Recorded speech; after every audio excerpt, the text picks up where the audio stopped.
Welcome back to Taxes Made Simple. I'm your host, Karlton Dennis, and in today's video, we're gonna go over when should you set up an S-Corporation. I love talking about S-Corps, and if you're someone that's been following my channel, you might have already switched your LLC to an S-Corporation. But if you're new to becoming a business owner, this will be a very big topic for you. S-Corps do save money for business owners, but you need to know when you should be switching to an S-Corp or when you should have one. So we're gonna discuss that. Let's dive in. All right, guys, so what I'm gonna do is I'm gonna break this video down into 3 different segments. Starting off with when you should not set up an S-Corporation. I'll have 3 different topics that I want to discuss with you guys around that. I'll go over when you should think about switching to an S-Corporation. And last but not least, I'll tell you exactly how to set up an S-Corporation. By the end of this video, you should know how to save money on your taxes as a small-based business owner, and you should feel like you're equipped enough to be able to get yourself into an S-Corp before the end of the year, if it's the right type of entity structure for you to be in. But before we go into setting up an S-Corporation, we have to know who should not have one. So let's talk about it. All right, guys, the first thing we're gonna talk about is rental real estate acquisitions. If you're thinking about getting into an investment property, you're probably not gonna need an S-Corporation, but I want you to understand why. Most rental real estate investors will establish a limited liability company, an LLC, for acquiring real estate. Part of the reason why real estate investors will choose an LLC over establishing an S-Corporation is because rental real estate is passive income, not ordinary income. And if you're getting into rental real estate acquisitions, you're probably going to need an LLC.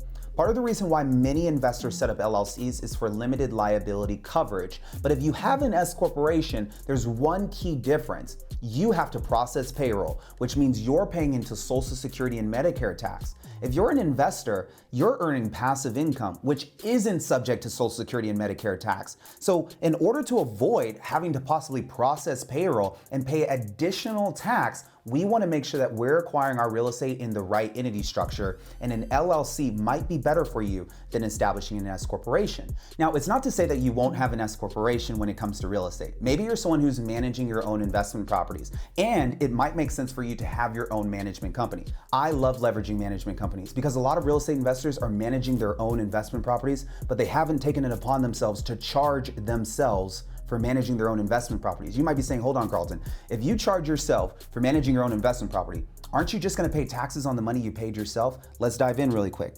Let's say that I acquired a rental property in 2021, and my rental property gave me cash flow of $30,000, which means I'm gonna pay taxes on that rental income. But then I wanted to give myself a management expense of $5,000 for managing my own rental property. Okay, well, I dropped my taxable income on my personal side here, maybe inside of my LLC, to $25,000 in taxable income. But now the $5,000 that I paid myself in a management expense, I'm gonna pay taxes on that $5,000 inside of my S-Corporation. Now, you might be someone who's managing your investment properties from the convenience of your own home. So you might decide to take a home office deduction to help you offset some of the tax burden associated with paying yourself. Maybe you have a cell phone that you're using inside of your management company because you're contacting your tenants, you're contacting your tax accountant, you're contacting your lawyers, you're contacting every single person you need to contact to make sure that you can collect on rental income from your own investment property. So you carry your cell phone bill. And maybe when you go out to visit your property, you're sitting down having meals with other people discussing the additional investments that you wish to take. So you have meal expenses. Oh, and maybe because, you and your husband decided that you guys wanted to have life and children together, that you decided to hire your children inside of your management company. So you have payroll for your kids. And since your children are beneath the age of 18, the money you pay your children are tax deductible. I think it would be pretty easy to wipe away $5,000 of taxable income that you paid yourself as a management expense. And you were able to record a $5,000 tax deduction inside of your LLC where your rental property is. So not only does this end up allowing for you to take personal expenses that now can be business expenses, it puts you into a place where you can utilize your S-Corporation the way it's meant to be utilized, as a true management company. This can also be done inside of an LLC as well, where you won't pay payroll taxes for having your children on payroll. You don't have to raise your voice. You pay you!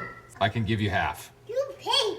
Another reason why it might not make sense to have your real estate inside of an S corporation is because of basis rules. When you acquire rental real estate and you place rental real estate inside of a corporation and your property goes up in value, we have to factor in the difference in value as capital gain income. So you could be paying taxes inside of your own S corporation just for having a rental property sitting inside of it, even though you haven't done anything.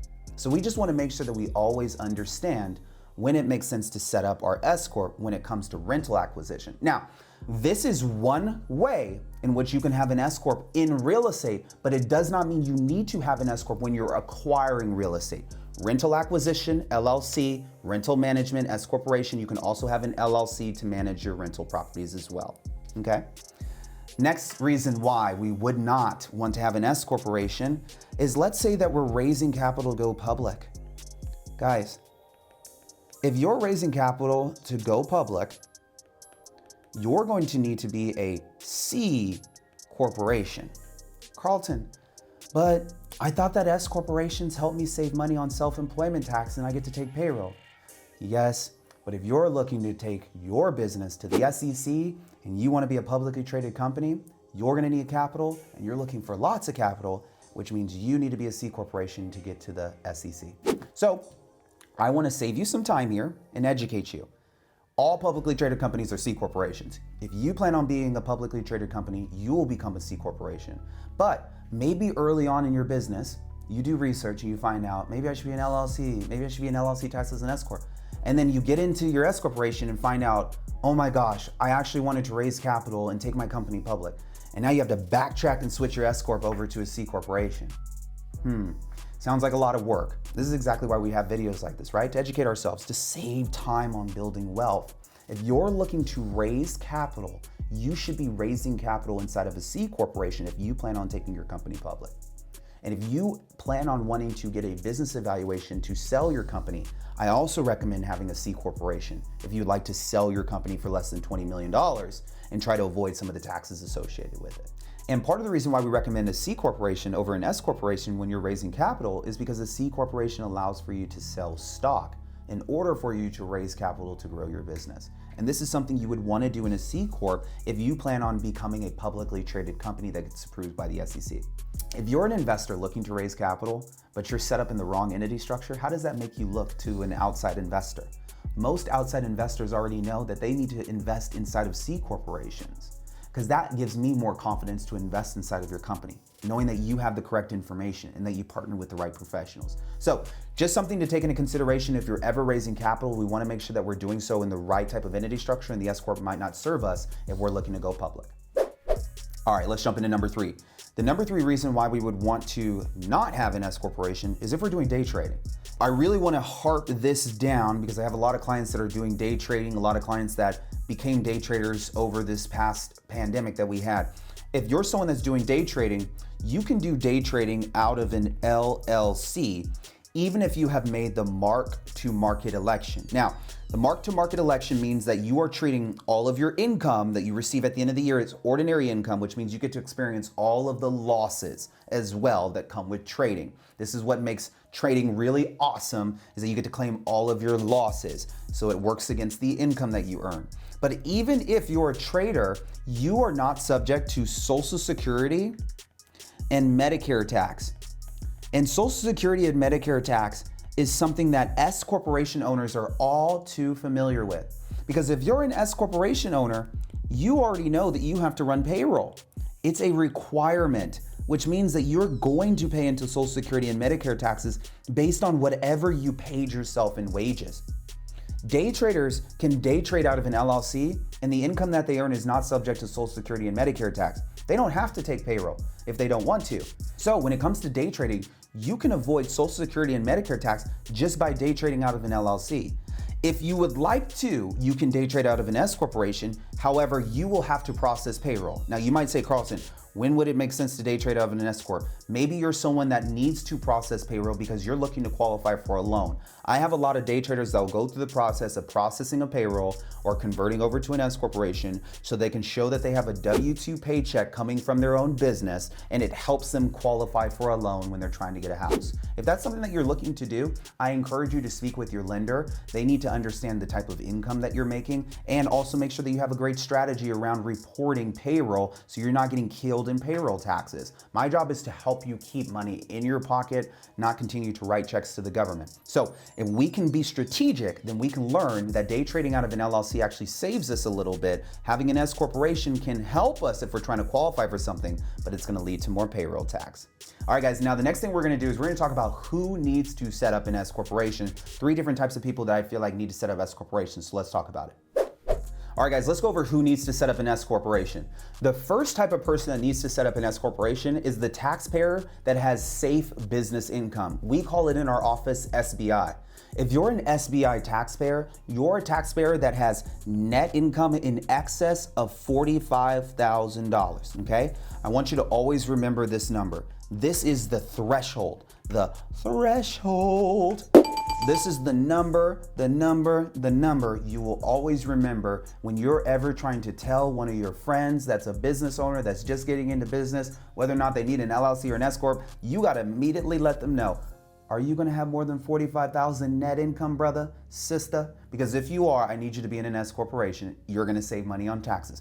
You're considered an SBI. If you're an SBI, you're making pretty good income. If you have $45,000 in net income, you're doing okay as a business owner. You're safe. You're okay. You have proven that you can truly run business and you're making consistent income, which leads me to believe the benefits have now outweighed the cost for you to establish an S corporation. You are now at a place where you can process payroll on that $45,000. You are now at a place where it makes sense for you to even run payroll. You're now at a place where it makes sense for you to be considered a W-2 employee underneath your own business over there. That's right. You are now just an employee underneath your business. And that is what an SBI is, a safe business owner. And if you're making over $45,000 net income, you need to be in an S corporation. The second type of taxpayer is the business owner looking to become a homeowner. If you're a business owner looking to become a homeowner, having an S-Corp will make it easy. Having an S-Corp will make it easier when you're trying to become a homeowner because of what the government is looking to qualify you on for a loan. We're gonna talk about the 5 things the government looks for to qualify you for a loan. When it comes to wanting to qualify to buy a home, you have to realize that this argument, this dispute is between you and your lender. And your lender is gonna be looking for a couple of things, and I wanna help you if you're someone that's a business owner and you're self-employed. I've had a lot of self-employed individuals come to me and say, Karlton, I'm stuck. I have to be a business owner for 2 years, or I didn't show enough income, or I just don't think I'm in the correct entity structure. If you want to be a taxpayer that understands exactly what the mortgage lender needs to know to qualify for a loan, then you'll take this next 5 minutes extremely seriously with me. There are 5 true things that the mortgage lender is looking for when it comes to qualifying you for a loan. And number 1 is your income history report. Now, your income history report is also your employment history report. The government wants to see that you have been employed for at least 2 years. If you're someone that's an S corporation owner, it's easy for me to see that you're employed underneath your own business because you have to take payroll. And payroll is W-2. That means you're paying into Social Security and you're paying into Medicare taxes. And if you're taking in payroll, guess what? That means you have a consistent income. Just like a W-2 employee gets paid every week or every 2 weeks, the government views that you're getting paid now weekly, bi-weekly, or monthly because you're processing payroll. So you having an employment history and showing that you're actually having income coming to yourself from your business helps you in qualifying for a loan.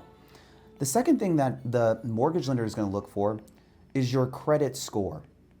Now, if you're a business owner, you might be putting a lot of expenses on your personal credit cards.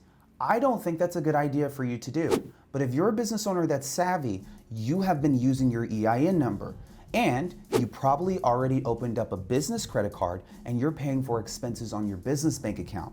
So when it comes to me being a mortgage lender trying to qualify for you for a loan, I am now not bringing into consideration your business credit. I'm only looking at your personal credit, and your personal credit could end up being very clean if you weren't carrying business expenses on the personal side. So your personal credit is going to be extremely important. Number 3 will be your down payment. Your down payment is always taken into consideration by your mortgage lender. They want to see that you have proof of funds. If you're someone that's looking to qualify for a loan, you're probably keeping some of that money that you had from your business moved over into your personal account. That's fine. As an S-Corporation owner, you can take distributions and take payroll. It shows the government that you've been able to have a salary where you're paying payroll taxes and you have personal income sitting inside of your personal bank account. From an appearance standpoint, it looks better than someone that just has a business bank account and only takes distributions and doesn't take payroll, like an LLC owner. Number 4, your debt versus your income ratio. The government wants to know, how much debt do you have working against the income that you have coming in? If you're a business owner, it's important for you to take your write-offs. But if you're a business owner that's trying to qualify for a loan, wouldn't you want to make sure that you're showing enough income so you can get the loan amount that you're looking for with the interest rate that you're looking for? Who wants to pay $4,000 in a mortgage bill if they can pay $3,500 in a mortgage bill? All because of the amount of loan money and interest rates that they can qualify for. Your debt to income ratio plays a factor into this. Being an S-Corporation owner can help you show that you have a better debt to income ratio. How could being in an S-Corporation show that I have a better debt to income ratio? Because being in an S-Corp could help you show more income with paying less taxes. An S-Corporation owner doesn't pay self-employment tax. They only pay payroll taxes plus the federal and state taxes that all taxpayers pay into. But payroll tax is less than self-employment tax. So S-Corporation owners are sitting on more cash to be able to make an investment into a property as opposed to an LLC owner. But we still have to remember that we have to hit the $45,000 threshold before we switch over to the S-Corporation. So having an S-Corporation does help us with our debt to income ratio. Last but not least, number 5 is the government's looking for your loan amount. Now, most banks are looking to give out the most amount of money right now due to the time period we're in. Inflation's at an all-time high. But if you show me that you have a lot of income, then I can trust you to pay me back over time. And if I'm a lender trying to give you out a loan, your goal being a taxpayer would be to receive the biggest loan amount you can get with the best interest rate possible. You showing more income on your tax returns while also paying less taxes being in an S-Corporation allows for me to give you the maximum amount I can as a mortgage lender. You as a taxpayer are looking for a good loan amount so you can make a great investment. Who wouldn't want to make a great investment? Knowing the information around an S-Corporation can help you make better investments, even on a primary residence. So I hope this information was valuable to you. Now, the next thing we're going to do is we're going to discuss how to set up an S-Corporation or how to transition to an S-Corporation for additional tax savings. All right, guys, so the first thing we're going to talk about is how to convert to an S-Corporation if you're an LLC, a C-Corporation, a partnership, if you're any type of formal entity structure. Let's talk about how you can convert to an S-Corp. So if I'm an LLC, or if I'm in a C-Corp, or if I'm in a single member LLC, and I want to go to a S-Corporation, then what I'm going to need to do is I'm going to need to fill out a form. The form that I fill out is called the 2553 form. This form right here can be submitted to transition your LLC, your C corporation, or your single member LLC into an S corporation so you can be in a place where you can start running payroll and just operate like an S corp. Many business owners fill out this form late. What happens if you do a late S election? This is when we submit what's called a late S election, and it can be done. We do it in my office. If your tax accountant tells you you can't do it, it's time for you to start picking up the phone. You can do a late S election by attaching 2553 to an 1120S form plus processing a 940 payroll. That is correct. If you process these 3 items, you can submit your tax returns as an S corp, you process payroll, and you submitted the document on top of the tax return, filing yourself as an S corporation. We have done this process a lot in my office, and it's saved so many taxpayers who thought they were too late to switch from the S corporation. What it ends up doing is it ends up helping us eliminate some of this 15.3% that all these S corporation owners have to pay into. That could be a bummer, knowing that you have to pay an additional 15.3% on top of your federal and state taxes. Payroll taxes ends up being far less, and when you learn more about the S corporation, you'll see its power in taking payroll.